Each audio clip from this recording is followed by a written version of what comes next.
Hello everyone. तो आइए आज शुरू करते हैं क्लास 10th का एक मजेदार टॉपिक जो कि है circle.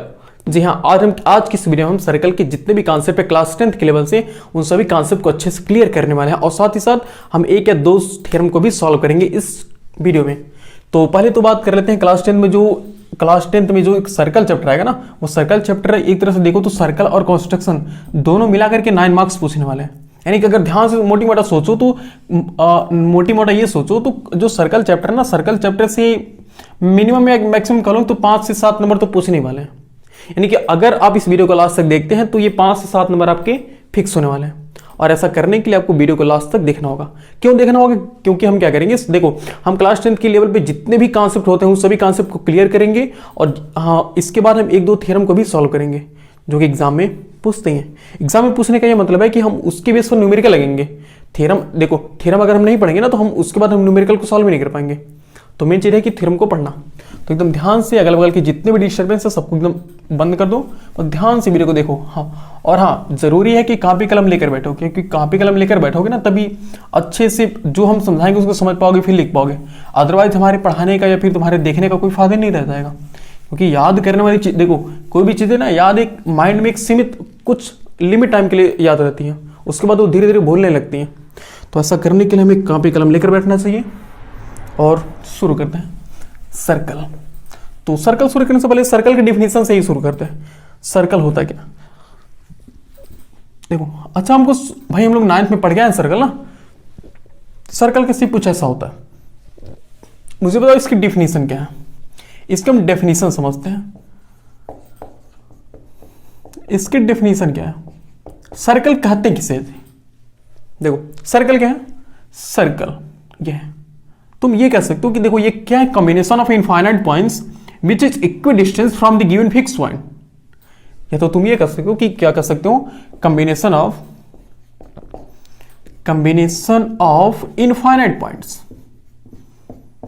Infinite points which is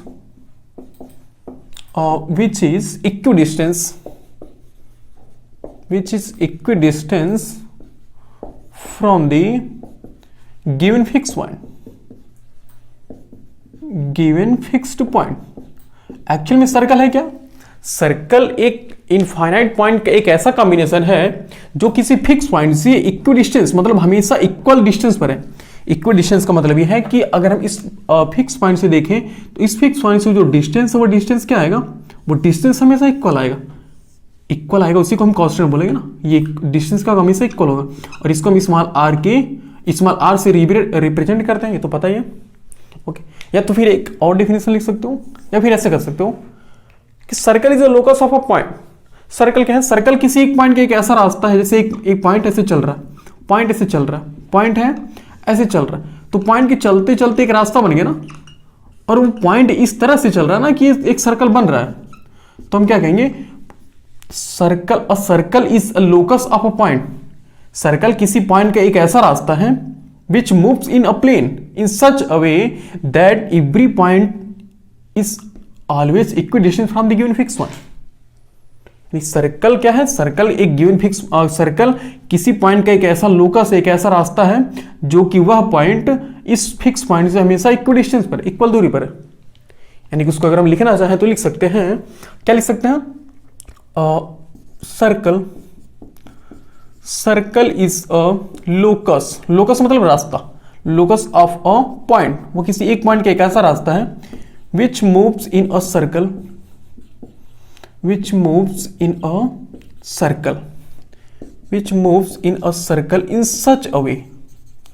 in such a way in a circle in plane which moves in a plane in such a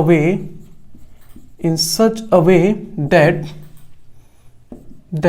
it is always equidistance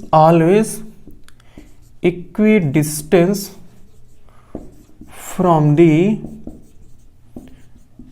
given fixed point। हालांकि हमसे पूछने वाला नहीं है, लेकिन हम भाई कॉन्सेप्ट तो हमें समझना होगा। यानी कि सर्कल क्या है? Circle is a locus of a point which moves in a plane in such a way that it is always equidistant from the given fixed point। यानी सर्कल क्या है? सर्कल किसी एक पॉइंट का एक ऐसा लोकस, एक ऐसा रास्ता है विच मूव्स इन अ प्लेन, मतलब जो एक प्लेन में इस तरह मूव करता है, इन सच अ वे, इस किसी प्लेन में इस तरह से मूव करता है कि it is always equidistance from the given fix point, कि जो पॉइंट है वो हमेशा क्या इक्विडिस्टेंस है किससे? किसी फिक्स पॉइंट से। तो यही पाथ को हम क्या बोलते हैं? इसी पाथ को हम सर्कल बोलते हैं। ओके, समझ गए सर्कल क्या होता है? अगर हम बात करें इसमें एक होता है ना सेंटर, हम एकदम बेसिक लेवल से ही स्टार्ट करते हैं कि मतलब हमें ऐसा समझते हैं ना कि तुम्हें सर्कल के बारे में कुछ नहीं पता। और देखो, हमें किसी भी चीज को सीखने के लिए ना हमें पहले दिमाग में सेट करना हो चाहिए कि हमें इसके बारे में कुछ नहीं पता। अगर हमें पहले से ही सोच लेंगे कि हमें इसके बारे में पता है तो हम अच्छे से नहीं सीख पाएंगे। तो पहले ही सोच लो कि हमें सर्कल के बारे में कुछ नहीं पता, तो एकदम बेसिक लेवल से स्टार्ट करो पढ़ना, ठीक है ना? तो सर्कल क्या, सेंटर क्या है? Fix point of a circle, fix point of a circle,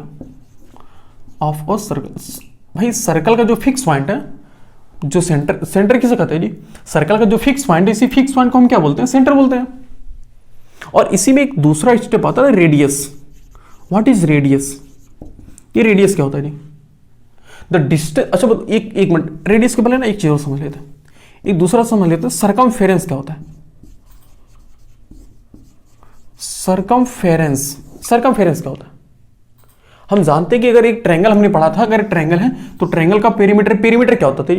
perimeter होता था कि हमने बाहरी ऐसे बाउंड्री ऑफ लेंथ, यानी कि length of boundary of triangle, यानी ट्रायंगल की बाउंड्री की लेंथ को ही हम क्या बोलते हैं? उसके पेरीमीटर बोलते हैं। उसी तरह से ना ये जो सर्कल का पेरीमीटर है ना, ये जो बाउंड्री की लेंथ है ना, इसी बाउंड्री की लेंथ को हम पेरीमीटर कहते हैं। और सर्कल की लैंग्वेज में उसी पेरीमीटर को हम क्या नाम देते हैं? सरकमफेरेंस। यानी कि सरकमफेरेंस एक तरह से दिखा है ना, तो ये क्या है? Perimeter of the circle, perimeter of the circle. समझ रहे हो? ये सरकमफेरेंस क्या है? सरकमफेरेंस क्या? Perimeter of the circle. ये किसी सर्कल का एक पेरीमीटर है जिसको हम कैपिटल सी से डिनोट करते हैं। और हमें पता है कि पेरीमीटर ऑफ सर्कल यानी कि सरकमफेरेंस का फॉर्मूला क्या होता है? सरकमफेरेंस यानी कि capital C is equal to 2 pi R, where R is a radius and pi is a constant value. ये सब चीजें मैंने 9th में पढ़ा हुआ कि हमने इसको कैसे प्रूव करेंगे। अगर आपको जानना कि हमने कैसे ये सरकमफेरेंस 2 पाई आर आता है, तो आपको क्लास 9 का वीडियो लेक्चर देखना चाहिए सर्कल का। ओके, तो हमने कुछ समझा कि सरकमफेरेंस क्या होता है। सरकमफेरेंस क्या होता है? पेरीमीटर ऑफ दिस सर्कल, या फिर ऐसे कह सकते हो boundary, length of boundary of circle, length of boundary of the circle. Circle की बाउंड्री की लेंथ को हम क्या बोलते हैं? सरकमफेरेंस बोलते हैं। यानी सर्कल की बाउंड्री की लेंथ को हम क्या बोलते हैं? सरकमफेरेंस बोलते हैं। समझ गए? तो सेंटर हो गया, सरकमफेरेंस हो गया। और अब हम समझते हैं रेडियस क्या होता है, डायमीटर क्या होता है। तो मेरे ख्याल से ये आपको नोट कर लेना चाहिए।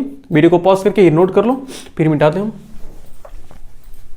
देखो, जितना चीज बताया जाए उन सभी चीजों को हम अच्छे से नोट करते रहो और अपने दिमाग में सोचते रहो। अगर जो तुम्हें स्टेप नहीं समझ में आ रहा ना, उसे एक बार रिवर्स करके देखो, उसे एक बार बैक करके देखो। अगर उसके बाद भी नहीं समझ में आता तो फिर कमेंट करके जरूर हमें बताओ कि हमें क्या नहीं समझ में आ रहा है, तो जरूर हम उस प्रॉब्लम को सॉल्व करेंगे, कंफर्म है। चाहे कॉल करके, चाहे एसएमएस करके, चाहे आपको कमेंट में ही समझा देंगे। मतलब आपकी कंफ्यूजन को दूर किया जाएगा, क्योंकि यार आपकी बोर्ड एग्जाम की बात है, कोई मजाक बात नहीं है। देखो, उसके बाद तीसरा पॉइंट आता है हमारा रेडियस। What is radius? इसको भी स्मॉल आर से डिनोट करते हैं। ये रेडियस क्या होता है? अब देखो, देखो सेंटर और सरकमफेरेंस के बीच की जो परपेंडिकुलर डिस्टेंस होती है ना, इसी परपेंडिकुलर डिस्टेंस को हम क्या बोलते हैं? रेडियस बोलते हैं। अब कहोगे सर कि यहाँ परपेंडिकुलर लगाने की जरूरत क्या है? अगर हम यहाँ परपेंडिकुलर नहीं लगाएंगे यार, तो सोचो कोई लड़का कहेंगे नहीं कि सर हम ऐसे ना कि घूमते हुए जाएंगे, तो वो भी तो सेंटर और सरकमफेरेंस के बीच का डिस्टेंस बता रहा है और हम भी तो बता रहे हैं। लेकिन हमारे उसमें फर्क क्या? वो जिगजैग मोशन करते हुए जा रहा है और हमें परपेंडिकुलर डिस्टेंस मेजर कर रहे हैं। तो रेडियस किससे बोलते हैं? रेडियस एक परपेंडिकुलर डिस्टेंस को ही तो बोलते हैं। यानी कि हम कह सकते हैं perpendicular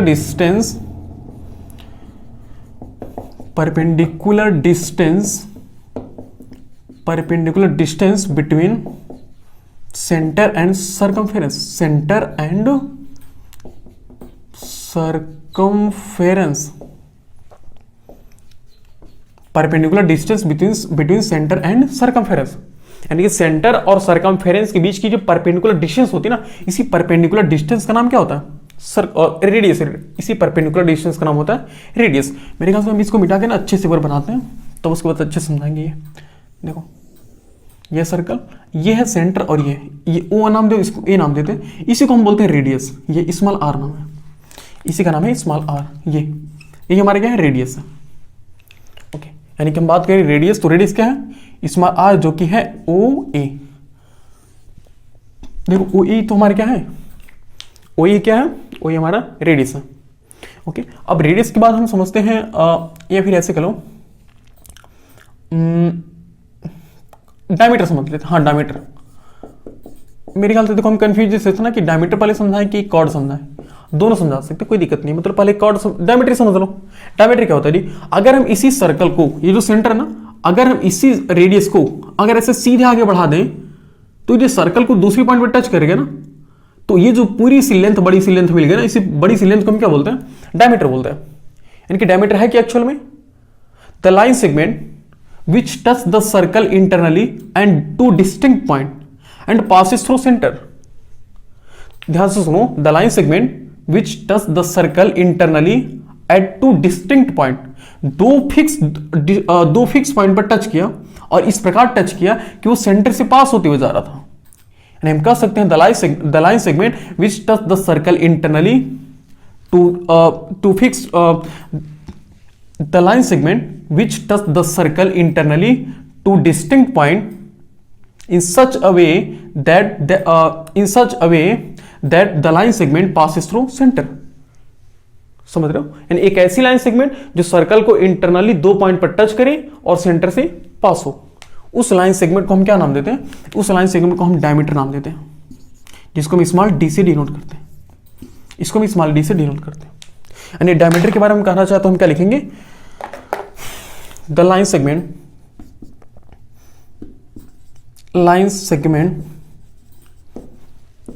which touch the circle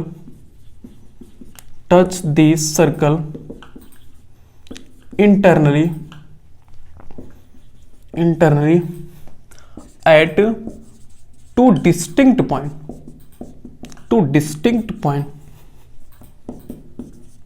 distinct point and passes through center। ये इसकी परफेक्ट डिफिनेशन है। यानी ऐसी line segment which touch the circle internally at two distinct point and passes through center। एक ऐसी लाइन सेगमेंट जो सर्कल को दो इंटरनल पॉइंट पर टच करती है और सेंटर से पास होती है, उस लाइन सेगमेंट को हम क्या बोलेंगे? डायमीटर बोलेंगे। यानी अगर देखा रहा तो डायमीटर को हम क्या लिख सकते हैं? Diameter is equal to 2 times of radius. बात सही है, क्योंकि अगर देखो तो ये डायमीटर क्या हो? डायमीटर रेडियस को 2 गुना करने पर ही तो बन रहा है। एक रेडियस ये और एक रेडियस ये, अगर हम दोनों रेडियस को मिला देंगे तो हमारे क्या बन जाएगा? डायमीटर बन जाएगा। यानी कि D इक्वल हो गया 2 टाइम्स ऑफ R। एक तरह से हम इसको फार्मूला की तरह यूज करेंगे। ओके, अब इसमें एक आता है कॉर्ड, एक आता है कॉर्ड। देखो, एक आता है कॉर्ड। कॉर्ड क्या होता है जी? देखो, chord a line segment which touch the circle internally at 2 distinct point. बस इतना ही है। द लाइन सेगमेंट, पहले हम लिख लेते हैं, the line segment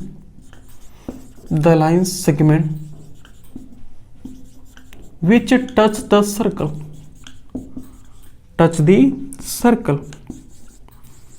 at 2 distinct point, touch the circle internally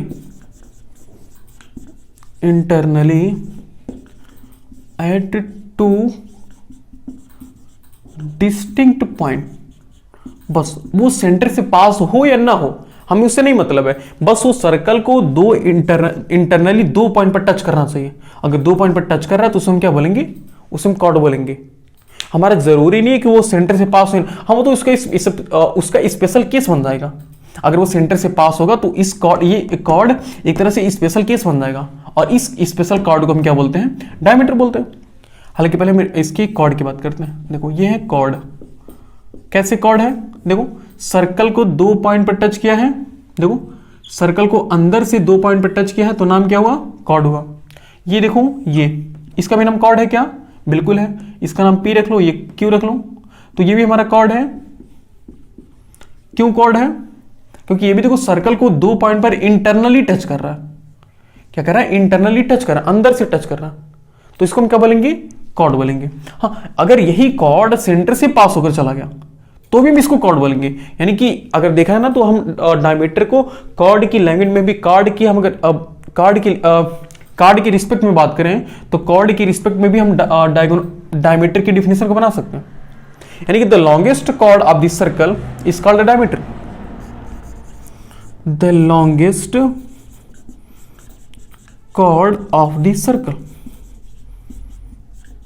circle is equal to diameter. यानी सर्कल की सबसे लॉन्गेस्ट कॉर्ड को हम क्या बोलते हैं, डायमीटर बोलते हैं। अच्छा, हम लॉन्गेस्ट क्यों बोल रहे हैं, क्योंकि अगर सेंटर से थोड़ा सा भी हम ऊपर नीचे लेफ्ट राइट होंगे ना, तो वो हमेशा वो डायमीटर से छोटी हो जाएगी, क्योंकि सर्कल हमारा कर्व टाइप का है जी। सोचो, सर्कल हमारा कर्व टाइप का, ये सेंटर है, तो अगर हम सेंटर से एकदम सीधे सीधे जाएंगे तो एकदम बहुत बड़ी डिस्टेंस होगी, और सेंटर से थोड़ा सा भी बगल हो गया तो देखो डिस्टेंस थोड़ी कम होती जाएगी ना, क्योंकि कर्व टाइप है, कर्व टाइप है। हम जितने इधर जाएंगे डिस्टेंस कम होती चली जाएगी, समझ रहे हो, ये है। अब इसके बाद एक होता है सीकेंट। सीकेंट होता है, सीकेंट और कॉर्ड में देखो थोड़ा सा फर्क है। सीकेंट किसे कहते हैं, सीकेंट देखो एक सर्कल है और ऐसा कॉर्ड, एक ऐसी लाइन या लाइन सेगमेंट जो सर्कल को इंटरसेक्ट कर दे। ऐसे सोचो, इंटरसेक्ट और टच करना फर्क होता है। टच करना मतलब सिर्फ टच करके वहीं पर रुक जाना, और इंटरसेक्ट मतलब आर पार कर देना, उसे काट देना। तो ऐसी लाइन या लाइन सेगमेंट जो सर्कल को इंटरसेक्ट कर दें उसे हम क्या बोलते हैं, उसे हम बोलते हैं सीकेंट। उसे हम बोलते हैं सीकेंट। ओके, हालांकि मेरी क्लास 10th में ना, क्लास 10th के सिलेबस में ये सब चीजें नहीं है, ज्यादा डीप नहीं है, क्योंकि इन सब के बारे में ज्यादा यूज नहीं है, क्योंकि इन सबको हम क्लास 9th में ही अच्छे से पढ़ लेते। अगर अभी इस मतलब इन सब चीजों को क्लास 9th में नहीं पढ़े हैं तो यूट्यूब पर सर्च कीजिए क्लास 9th का lecture, concept of circle class 9। अगर हमारा वीडियो देखना चाहते हो तो आगे लगा दो दीपक एडू सेंटर, अदरवाइज तुम किसी भी चैनल का देख सकते हो। मतलब देखना जरूरी है, क्योंकि अगर वो एक बार देख लिए ना, उसके बाद तुम जितने भी कॉन्सेप्ट बनेंगे ना, वो सभी कॉन्सेप्ट अच्छे से वहां क्लियर कर लोगे। क्योंकि यहाँ पॉसिबल है, यहाँ पर हम उन चीजों को बताएंगे ना, कोई फायदा नहीं होगा। तो ये सीकेंट कॉर्ड है, सीकेंट है और डायमीटर, मतलब इन सबको थोड़ा थोड़ा यूज था, इसलिए हमने बता दिया कि कॉर्ड क्या होते हैं, सीकेंट क्या होते हैं। हमें मेन चीज समझने इसमें टेंजेंट क्या होते हैं एक्चुअल में। तो ये सब चीजें नोट कर लो, फिर हम समझाते हैं टेंजेंट एक्चुअल में क्या है। ओके, तो अब हम समझेंगे टेंजेंट। देखो, हमें इसमें मेन चीज टेंजेंट पर फोकस करना है, क्योंकि जो हमारा क्वेश्चन बनेगा ना, वो मोस्ट ऑफ केसेस में टेंजेंट पर ही बनेगा, टेंजेंट पर रहेगा, कॉर्ड पर रहेगा। यही है, हमें टेंजेंट और कॉर्ड की कॉन्सेप्ट को ही पढ़ना अच्छे से। तो अब समझते हैं टेंजेंट क्या होता है। हालांकि अभी तक तो हमने टेंजेंट नहीं पढ़ा, तो अब समझेंगे टेंजेंट क्या होता है। देखो, एक सर्कल है, एक सर्कल इसे समझो। ओहो, इतना तिरछा सर्कल कौन बनाता है सर, टेढ़ा सर्कल, फिर भी टेढ़ा है, मान लो सर्कल है, ठीक है। ओके, एक सर्कल है। टेंजेंट क्या होता है देखते हैं। टेंजेंट देखो, एक ऐसी लाइन या लाइन सेगमेंट जो सर्कल को एक्सटर्नली एक पॉइंट पर टच करे। सर्कल को सिर्फ एक ही पॉइंट पर टच करना चाहिए। अब कहोगे सर एक पॉइंट तो हम अंदर से भी टच करा लेंगे, तो करा के देखो कैसे कराओगे। अगर तुम जैसे अंदर लेकर गए तो लाइन तो रुकने वाली नहीं है, क्योंकि लाइन है भाई, लाइन सेगमेंट थोड़ी है। अगर वो लाइन है तो उससे सीधी निकल जाएगी। तो देखो 2 पॉइंट पर टच कर गई, तब इसे हम टेंजेंट नहीं बोलेंगे। हम टेंजेंट तभी बोल सकते हैं जब कोई लाइन या लाइन सेगमेंट सर्कल को एक्सटर्नली, देखो कहां भी जा रहा है, बाहर से सिर्फ एक पॉइंट पर टच करे, तो उस लाइन या लाइन सेगमेंट को हम क्या नाम देंगे, टेंजेंट नाम देंगे। क्या नाम देंगे, टेंजेंट नाम देंगे। ओके, तो समझ गए टेंजेंट क्या होता है। एक ऐसी लाइन या लाइन सेगमेंट जो सर्कल को एक्सटर्नली एक सिंगल पॉइंट पर टच करे। ये सिंगल पॉइंट है, सिंगल पॉइंट मतलब सिर्फ एक ही पॉइंट पर टच करे, उसे हम क्या बोलेंगे, उसे हम टेंजेंट बोलेंगे। अब डिपेंड करता है कि सर वो पॉइंट कहां, मतलब देखो ये तो टेंजेंट हो गया। अब एक केस ऐसे बन जाता है ना कि मान लो सर्कल है, एक सेंटर है, ये सेंटर है। अब कोई कहे सर कि हम 2-3 तरीके से पॉइंट लेंगे, एक पॉइंट हम ले लें यहाँ P ले लें, एक पॉइंट यहाँ M ले लें, तो बताइए कितने टेंजेंट, कहां से कितने टेंजेंट बन सकते हैं। एक पॉइंट बीच में ले लो B, हमने 3 पॉइंट ले लिया बी पी एम, तो बताओ कहां से कितने पॉइंट टेंजेंट बन सकते हैं। मुझे बताओ जब ये पॉइंट अंदर है और टेंजेंट की डिफिनेशन होती है कि वो एक्सटर्नली टच करे, तो ये जब अंदर है तो अंदर से हम जो लाइन बनाएंगे तो कहीं ना कहीं तो सर्कल को टच करेगी। इसका मतलब अगर कोई पॉइंट सर्कल के अंदर है तो यहां से हम एक भी टेंजेंट नहीं बना सकते, नो टेंजेंट, यहां से एक भी टेंजेंट जनरेट नहीं हो सकता। हाँ, अगर सर्कल के पॉइंट पर है, सरकमफेरेंस पर है, तब एक टेंजेंट तो हम बना सकते हैं, चाहे उसे मिनिमम कहो चाहे मैक्सिमम कहो, हम सिर्फ एक टेंजेंट बना सकते हैं किसी एक पॉइंट से। अगर एक्सटर्नली कोई एक पॉइंट है तो उससे हम सिर्फ one tangent, only one tangent, हम सिंगल सिर्फ एक टेंजेंट बना सकते हैं। अगर सर्कल के बाहर वो टेंजेंट है तो वहां से 2 टेंजेंट बना सकते हैं। कहोगे सर कैसे? देखो हमने कंस्ट्रक्शन में पढ़ा होगा, एक टेंजेंट हम ऐसे बनाएंगे और एक टेंजेंट ऐसे बनाएंगे। ये देखो 2 टेंजेंट यहां बन गए ना। अब ये 2 मतलब अगर कोई एक्सटर्नल पॉइंट है, सर्कल के बाहर है, सर्कल के सर्कमफेरेंस से बाहर है, तो इस पॉइंट से हम 2 टेंजेंट बना सकते हैं, यानी कि यहां से only 2 tangent are form, only 2 tangent. और यहीं से अगर एक्सटर्नल पॉइंट है तो यहीं से हम टेंजेंट की लेंथ भी बताते हैं। टेंजेंट की लेंथ क्या होती है? देखो जो जहां पर जो वाला जो टेंजेंट है उस सर्कल को जिस पॉइंट पर टच करता ना, उस पॉइंट से लेकर के उस एक्सटर्नल पॉइंट के बीच का जो डिस्टेंस होता ना, इसी डिस्टेंस को हम बोलते हैं टेंजेंट की लेंथ, यानी कि यही हमारा लेंथ होता है टेंजेंट, लेंथ ऑफ टेंजेंट। और हालांकि अगर सिंगल पॉइंट वो सरकमफेरेंस पर है तो हम उस टेंजेंट की लेंथ नहीं बता सकते। अगर वो सेंटर के सर्कल के बाहर कोई पॉइंट है, अगर वहां से टेंजेंट बना रहे हैं तब हम इस टेंजेंट की लेंथ बता सकते हैं। अगर वही टेंजेंट सर्कल के सरकमफेरेंस से बन रहा है, सर्कल के सरकमफेरेंस वाले पॉइंट से बन रहा है, तो हम इस टेंजेंट की लेंथ नहीं बता सकते कि टेंजेंट कहां तक जाएगा। ऐसे हम सिर्फ इसकी बता सकते हैं, जो ये एक्सटर्नल पॉइंट है यम वाला, यानी कि यम से देखो अच्छे से उसे मर्ज हो गए हैं। देखो हम यम से 2, एक ये बना सकते हैं और एक ये बना सकते हैं, बस यही तो हम क्या कर सकते हैं, यम से बना सकते हैं। और ये पॉइंट जहां पर ये सर्कल को टच करेगा वहां से हम इस पॉइंट के बीच का जो डिस्टेंस होगा इसी को हम बोलते हैं लेंथ ऑफ टेंजेंट, इसी को हम बोलते हैं लेंथ ऑफ टेंजेंट। अदरवाइज कोई हम ऐसी लाइन मतलब कोई ऐसी टेंजेंट नहीं बना सकते जिसके हम लेंथ मेजर कर पाए, ठीक है ना। तो हमने देख लिया कि एक सर्कल में 3 पॉसिबिलिटी है पॉइंट की, एक सर्कल के अंदर हो, एक सर्कल पर हो और एक सर्कल के बाहर हो। तो अगर सर्कल के अंदर है तो नो पॉसिबिलिटी, कोई पॉसिबिलिटी नहीं कि टेंजेंट बन जाए। सर्कल पर है, अगर एट दिस सर्कल है तो वहां से हम ओनली 1 टेंजेंट बन सकते हैं, सिंगल एक टेंजेंट। हाँ, लेकिन इसके हम लेंथ नहीं निकाल सकते। अगर वही पॉइंट सर्कल के बाहर है तो हम यहां से 2 टेंजेंट बना सकते हैं, सिर्फ और सिर्फ 2 टेंजेंट, समझ रहे हो। और इस जब 2 टेंजेंट बनाएंगे तो ये इस टेंजेंट की हम एक्चुअल में लेंथ भी निकाल सकते हैं, और ऐसा कोई टेंजेंट नहीं जिसकी हम लेंथ निकाल सकते हैं, ठीक है ना। तो ये हमारा टेंजेंट का हो गया, ये हमारा कॉन्सेप्ट था टेंजेंट का, ठीक है ना।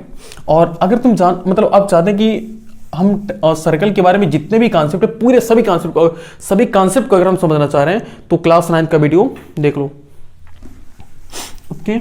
और अब हम देखो क्या करते हैं ना, ये तो हमारा सर्कल का एक कॉन्सेप्ट था छोटा मोटा, हमने क्लियर कर लिया। और अब समझते हैं सर्कल के थ्योरम को, क्योंकि अब देखो अब हम सर्कल के थ्योरम को समझ सकते हैं, ठीक है ना। तो अब समझते हैं सर्कल के थ्योरम को। आइए समझते हैं हमारा पहला थ्योरम क्या है। देखिए पहला थ्योरम कह रहा है कि the tangent to any points to a circle is perpendicular to the radius through the point of contact,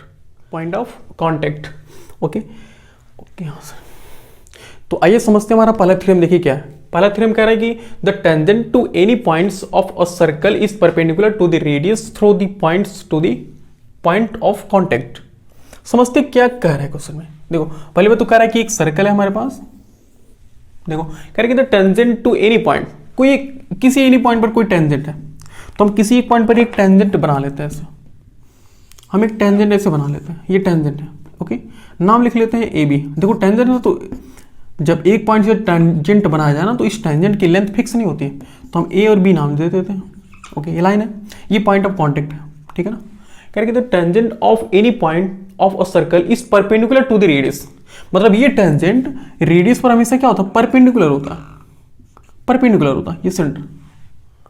हमें ये प्रूफ करना through the point of contact, मतलब कह रहा है कि सर्कल का जो रेडियस होता है ना वो हमेशा टेंजेंट पर क्या होता है, परपेंडिकुलर होता है, जिस पॉइंट पर वो टच करता है। हमें प्रूफ करना है, मतलब ये 90 डिग्री है, ये हमें प्रूफ करना। तो एक्चुअल में ये ऑलरेडी प्रूफ है, बस थोड़ा सा सोचने वाली बात है। बस इसको एक थ्योरम की तरह लिख दिया गया है, तो हम भी थ्योरम की तरह प्रूफ कर देते हैं। तो हम पहले लिख लेते हैं, गिवन क्या दिया हुआ है, गिवन दिया हुआ एक सर्कल है जिसका सेंटर O है, रेडियस R है। हमने पढ़ा हुआ है जब भी कोई सा दिया रहा तो हम लिखेंगे एक सर्कल है जिसका सेंटर O है, radius R, circle centre O and radius R। Okay, और क्या दिया है, इसका नाम OM रख लो, और दिया है रेडियस इक्वल OM, और टेंजेंट, एक टेंजेंट भी दिया हुआ है। टेंजेंट कितना दिया है, टेंजेंट हमारे पास है AB।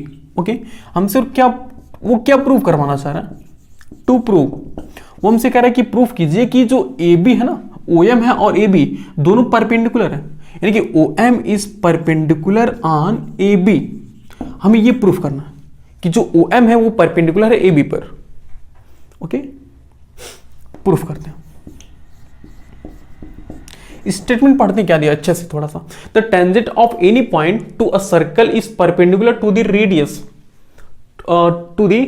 Through the point of contact. ये कह रहा है कि सर्कल से जो सेंटर से जो एक रेडियस बनाया गया वो टेंजेंट पर परपेंडिकुलर है पॉइंट ऑफ कांटेक्ट से। तो मुझे बताओ, हमने पढ़ा था इस मतलब हमने क्लास 9 में साथ पढ़े होंगे कि जब भी कोई पॉइंट होता है और कोई लाइन होती है तो पॉइंट और लाइन के बीच जो हम डिस्टेंस मेजर करते हैं ना, वो डिस्टेंस हमेशा परपेंडिकुलर ही होती है। कहोगे सर कैसे? हमने बताया था ना कि अभी सर्कल में ही हमने पढ़ा है कि अगर ये सर्कल है, अगर ये रेडियस है, तो कोई कहे कि सर हम ऐसे से जाना चाहेंगे, ये भी तो डिस्टेंस ही तो है। लेकिन एक्चुअल में हम दो पॉइंट के बीच हम डिस्टेंस मेजर करते हैं, तो कौन सी डिस्टेंस मेजर करते हैं? परपेंडिकुलर डिस्टेंस मेजर करते हैं। समझ रहे हो? अब ये भी तो सोचो, हम दो पॉइंट के बीच का हम डिस्टेंस कैसे मेजर करते हैं? जो उसकी शॉर्टेस्ट डिस्टेंस होती है ना, मतलब सबसे छोटी डिस्टेंस जो होती है। अगर ध्यान से देखो तो सेंटर और पॉइंट ऑफ कांटेक्ट के बीच की सबसे शॉर्टेस्ट डिस्टेंस क्या होती है? सबसे शॉर्टेस्ट डिस्टेंस यही तो होगी, सीधी एक लाइन होगी, और वो सीधी लाइन क्या बन जाएगी? परपेंडिकुलर बन जाएगी। मतलब इसे हमें प्रूफ करना, हम तो समझ पा रहे हैं, लेकिन प्रूफ कैसे करेंगे? देखो थोड़ा सा क्रिटिकल तो मिलेगा। देखो ये करा है क्वेश्चन में, हम इसको प्रूव कैसे करेंगे? देखो हम जानते हैं कि कोई भी पॉइंट हो, कोई भी दो पॉइंट हो, तो दो पॉइंट के बीच हम डिस्टेंस कैसे निकालते हैं? एकदम सीधे डिस्टेंस निकालते हैं ना। अगर हम कहें कि ये ऑब्जेक्ट है, दूसरा ये ऑब्जेक्ट है, फिजिक्स में हम पढ़ेंगे तो ये एक ऑब्जेक्ट है, दूसरा ऑब्जेक्ट है, तो दो ऑब्जेक्ट के बीच हम डिस्टेंस मेजर करते हैं, तो डिस्टेंस कैसी होती है? उसकी शॉर्टेस्ट डिस्टेंस होती है। मतलब जितनी छोटी से छोटी हम डिस्टेंस बना सकते हैं उतनी छोटी हम डिस्टेंस निकालते हैं। ऐसा थोड़ी कि हम अगर हमसे पूछे कि इन दोनों ऑब्जेक्ट के बीच का डिस्टेंस कितना है, तो हम ऐसे घूमते हुए, टेंशन फ्री घूमते हुए, बाजार में घूमते हुए, मिलते हुए आ रहे किसी से, ऐसा तो नहीं है ना। हम जब डिस्टेंस मेजर करते हैं तो शॉर्टेस्ट डिस्टेंस मेजर करते हैं। तो भाई शॉर्टेस्ट जो डिस्टेंस होती है एक्चुअल में वही इसके लिए परपेंडिकुलर बन जाती है। क्यों? क्योंकि ये लाइन एकदम सीधी है। और जो रेडियस है ना, रेडियस हम इनफाइनाइट होता है, तो हम चाहे यहां से रेडियस बना सकते हैं ना, तो चाहे यहां से रेडियस बना सकते हैं, जो पॉइंट ऑफ कांटेक्ट पर बनेगा ना, तो वो 90 डिग्री बनेगा। कैसे? देख लो, इसको हम प्रूफ करते हैं। तो एक ऐसे लेट कर लो ना कि जो पॉइंट है ओ से ये डिस्टेंस क्या है, ये इसका नाम कोई एन रख लो। तो let the distance between O and A B, let the distance between let the distance between center and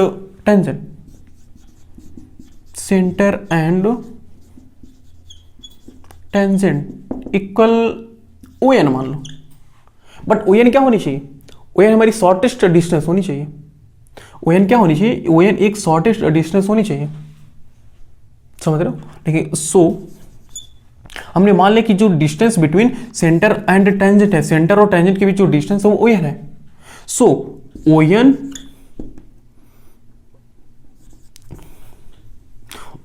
should be a shortest distance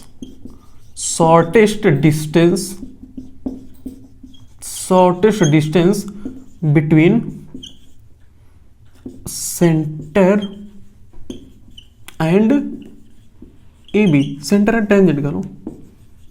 ये हमारे समझ का थोड़ा सा फेर है। हमें एक्चुअल में कुछ न्यूमेरिकल वैल्यू से नहीं प्रूव करना है, एक्चुअल में अपने वर्ड से प्रूव करना है। देखो, जब सेंटर और टेंजेंट के बीच जो शॉर्टेस्ट डिस्टेंस है, लेट द डिस्टेंस बिटवीन, हमने मान लिया कि सेंटर और टेंजेंट के बीच जो डिस्टेंस है ना वो ON है। हम नहीं मान रहे कि OM है, हमने मान रहे ON है। तो जब दो ऑब्जेक्ट के दो पॉइंट के बीच हम डिस्टेंस मान रहे हैं तो वो डिस्टेंस कैसी डिस्टेंस होनी चाहिए, एकदम शॉर्टेस्ट डिस्टेंस होनी चाहिए। So O N should be a shortest distance between centre and tangent. तो ओ एन क्या होना चाहिए, ओ एन सेंटर और टेंजेंट के बीच की शॉर्टेस्ट डिस्टेंस होनी चाहिए ना, होनी चाहिए। लिखोगे वी नो दैट, हम जानते हैं, वी नो दैट, हम जानते हैं shortest distance between two point is perpendicular. We know that the shortest distance between two point कह लो, टू ऑब्जेक्ट कह लो, कुछ भी कर सकते हो, टू पॉइंट इज परपेंडिकुलर। मतलब दो पॉइंट के बीच देखो, वी नो दैट, हम जानते हैं the shortest distance between two point is perpendicular. हम जानते हैं कि दो पॉइंट के बीच अगर हम कोई भी शॉर्टेस्ट डिस्टेंस निकालते हैं तो वो शॉर्टेस्ट डिस्टेंस कैसे होती है, वो शॉर्टेस्ट डिस्टेंस परपेंडिकुलर होती है। तो इसकी वजह से हम कह सकते हैं, सो वी कैन से, सो हम कह सकते हैं क्या, हम कह सकते हैं OM is perpendicular on AB। हम कह सकते हैं OM is perpendicular on AB। सो जब OM AB के परपेंडिकुलर है तो OM क्या है हमारा, OM हमारा रेडियस है, इज परपेंडिकुलर ऑन टेंजेंट। तो इसी वजह से हम क्या कहते हैं, टेंजेंट को हमेशा कहते हैं कि वो रेडियस के परपेंडिकुलर है। तो समझ गया ना क्यों कहते हैं, क्योंकि दो पॉइंट के बीच की जो शॉर्टेस्ट डिस्टेंस होती है, सबसे छोटी डिस्टेंस होती है ना, उसकी वो क्या होती है, वो हमेशा परपेंडिकुलर होती है। समझ रहे हो क्यों, समझ रहे हो ना, कि जब दो पॉइंट है तो दो पॉइंट के बीच की जो सबसे न्यूनतम दूरी होगी, सबसे छोटी दूरी, कम दूरी होगी, वही सबसे कम दूरी हम कैसी मेजर करते हैं, वो हम परपेंडिकुलरली मेजर करते हैं। इसी वजह से OM किसके परपेंडिकुलर है, AB के। हम कह सकते हैं रेडियस किसके परपेंडिकुलर है, टेंजेंट के। ठीक है, तो ये हमारा पहला थ्योरम था। हालांकि इसको हमें वर्ड से ही एक तरह से ओरली प्रूफ करना था, हमने इसको थोड़ा लिख के ही प्रूफ किया। मतलब ये आज के बाद ये जान लेना कि अगर ये रेडियस है और ये टेंजेंट है तो रेडियस और टेंजेंट के बीच क्या होता है, 90 डिग्री एंगल होता है, यानी कि दोनों एक दूसरे के अल्टीट्यूड होते हैं, परपेंडिकुलर होते हैं। ठीक है, तो आज की वीडियो को हम यहीं पर खत्म करते हैं। और इसके जस्ट अगला वाला जो वीडियो आएगा ना, वो हम क्या करेंगे, थ्योरम पर बेस बनाएंगे। मतलब अगला जो वीडियो होगा वो थ्योरम के बेस पर होगा, यानी कि उसमें हम अच्छे थ्योरम को लाएंगे। यानी कि अच्छे थ्योरम का मतलब यह है कि वो वीडियो देखना इंपॉर्टेंट है। क्यों, क्योंकि वही थ्योरम है जिनके बेस पर हम आगे की क्वेश्चन सॉल्व कर पाएंगे, अदरवाइज प्रॉब्लम होने वाली है। ठीक है ना, तो अगले वीडियो का इंतजार करना, मिलते हैं नेक्स्ट वीडियो में, तब तक के लिए जय हिंद।